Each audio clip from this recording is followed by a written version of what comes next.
Peace, guys. How's it going? Patrick, Conservative Rap, and let's talk about what's happening. Trump is using Epstein to his advantage, like a pawn. He's building a different narrative, and he wants to tell the full story, which is based on facts, not media lies, and not fake news. He was able to get the deep state, the fake news influencers, the Democrat influencers on social media exactly where he wants them, and now he's going to the grand jury, releasing information on Ghislaine Maxwell and more. It's fantastic to see. Here on X, we have Brian Cates. Boom, boom, boom, boom, boom. And Brian Cates is covering, I really hope this is true. Our country has not had a sane national policy for dealing with the mentally ill, homeless, since Reagan's first term. And that was a long time ago. Just then, he's referring to Trump's about to sign an order pushing cities and states to remove homeless people from the streets and into treatment centers. To Brian Cates, I say in New York, we haven't had a sane mayor since Giuliani. Next, people are waking up to the immigration front. And I think, let's go ahead and find Hannity. Or no, skip that. Let's move on to Clandestine on X, covering Trump. The only people who believe Trump is implicated are the people who don't know the Trump-Epstein timeline. The people who don't know, Trump banned Epstein in 2005 from all Trump properties for hitting on underage girls.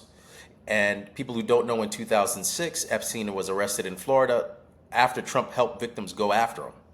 In 2008, Epstein was convicted on minimal charges, an 18-month sentence from Bush-appointed judge left off hook by Clinton-allied FBI. From 2008 to 2016, Obama and the Dems did absolutely nothing about Epstein. The media didn't touch it. It was a conspiracy theory. 2017, less than 3 weeks after inauguration, Trump signed an executive order 13773 targeting transnational criminal organizations and preventing criminal trafficking. It was one of the first things Trump did as POTUS.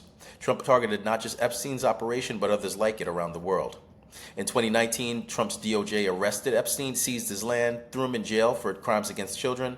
2020, Trump's DOJ arrested Maxwell, threw her in jail for crimes against children. And from 2021 to 2024, Dems didn't say a word about Epstein under Biden. Anyone who's spreading that Trump is implicated in crimes related to Epstein is simply proving they're ignorant to the entire situation or timeline. Trump is not Epstein's buddy. Trump used the full force of the U.S. government to take Epstein out, shut down his operation, seized his island, and threw his ass in jail. Trump has been after Epstein for 20 years. After he found out about the monster that he was, Trump knew what he had to do. Trump is Epstein's #1 enemy. Well stated and well said. Moving on, let's go to J.D. Vance, just replying to some of the nonsense on the letter. And he's responding to Chris Hayes. The contention, which is pretty clear if you just read what I said, is that the bogus for Wall Street Journal's hit piece without showing us the letter. I have no idea if the book exists, Wall Street Journal won't show it to us. I have no idea if the letter exists, Wall Street Journal won't show it to us. What I find is absurd is the idea that Donald Trump was writing poems to Epstein, and I find it equally absurd that a major American paper would attack the President of the United States without revealing the basis for it. We all know what's going to happen. They're going to dribble little details out for days or weeks in an effort to assassinate the president's character. They won't show us the book or allow us to refute it until they've wrung every bit of fake news out of the story.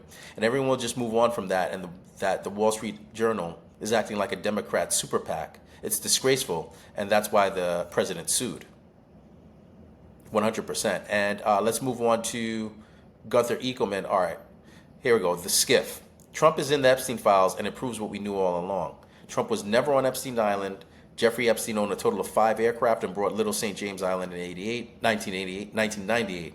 Trump's last trip on one of Epstein's jets before he permanently cut ties with him and banned him from Mar-a-Lago was in 97, 1 full year before Epstein even owned the island. Epstein owned flight logs. Brother and pilot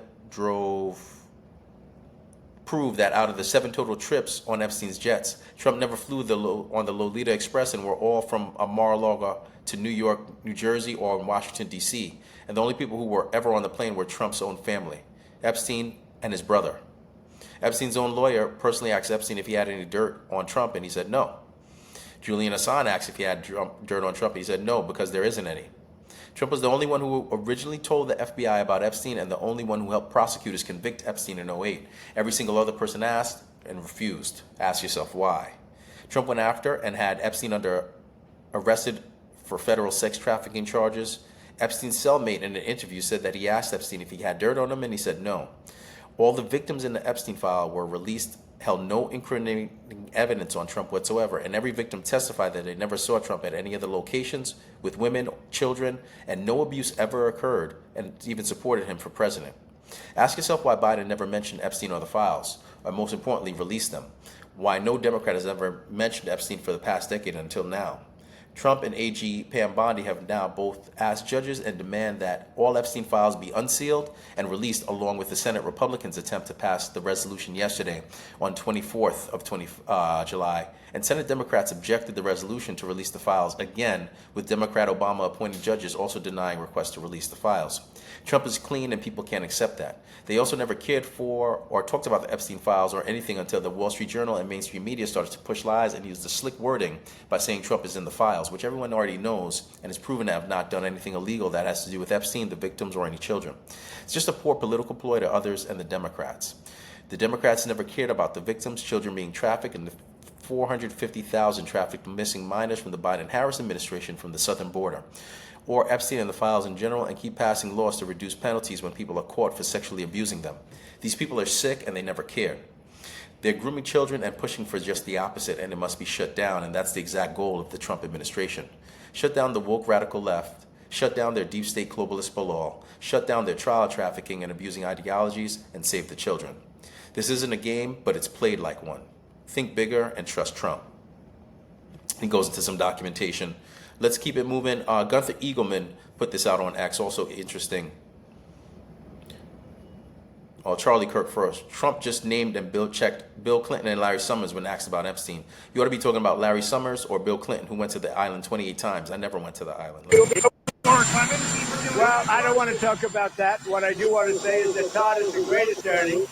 But you ought to be speaking about Larry Summers. You ought to be speaking about some of his friends that are hedge fund guys. They're all over the place. You ought to be speaking about Bill Clinton, who went to the island 28 times. I never went to the island. Do you maintain you did not write a letter to Jeffrey Epstein's birthday? I don't even know what they're talking about. Now, somebody could have written a letter and used my name, but that's happened a lot. All you have to do is take a look at the dossier, the fake dossier. Everything's fake with that administration. Everything's fake with the Democrats. Take a look at what they just found about the dossier. Everything is fake. They're a bunch of sick people. Where did you see the people laying outside? Fascinating. And Gunther Eagleman, plus Trump just said that he will be giving out a list of influential people and hedge fund managers who basically lived with Epstein. You should focus on Clinton. You could focus on the former president of Harvard. You should focus on some of the hedge fund guys. I'll give you a list. These guys lived with Epstein, and I sure as hell didn't. And I'm not going to play the video clip, but I'm going to urge you to stay away from the propaganda.